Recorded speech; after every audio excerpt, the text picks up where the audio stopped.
Je, kifaa chako kinahitaji kutengenezwa? Tunatoa uchunguzi wa bure. Bila simu au safari, tunachukua kutoka mlangoni mwako na kurudisha. Kabla ya ukarabati, tunatuma bei na tunaendelea tu baada ya idhini yako. Rahisi, wazi na kitaalamu. Kiungo kiko kwenye maelezo.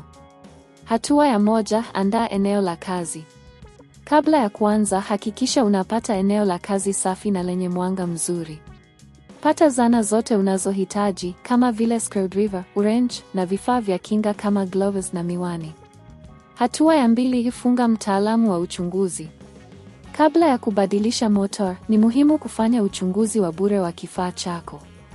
Unaweza kuwasiliana na mtaalamu au huduma ya ukarabati ili kusaidia kutathmini hali ya motor yako. Wakati mwingine, tatizo linaweza kuwa rahisi zaidi kuliko inavyoonekana. Hatua ya 3, ondoa motor ya kale.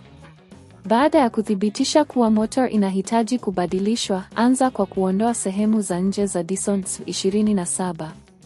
Tumia screwdriver kuondoa visanduku na sehemu zingine za plastiki. Hakikisha unakumbuka mahali ambapo kila kipande kinapaswa kurudi. Hatua ya 4, fanya mabadiliko ya motor. Sasa, fungua screws zinazoshikilia motor na uondoe motor ya zamani. Chukua motor mpya na uihakikishie kuwa inafanana na ile ya zamani. Weka motor mpya mahali pake na uhakikishe screws zimefungwa vizuri. Hatua ya 5, huweka sehemu zote kwenye mahali. Baada ya kufunga motor mpya, weka sehemu zote za nje ulizoziondoa. Hakikisha kila kipande kinashikilia vizuri na hakika unafuata mpangilio wa awali. Hatua ya 6, jaribu kifaa chako. Baada ya kukamilisha mchakato wa ukarabati, washa Dyson SV27 na hakikisha inafanya kazi vizuri. Angalia kama kuna kelele zisizotarajiwa au matatizo mengine. Hatua ya 7, huduma ya kuchukua nyumbani.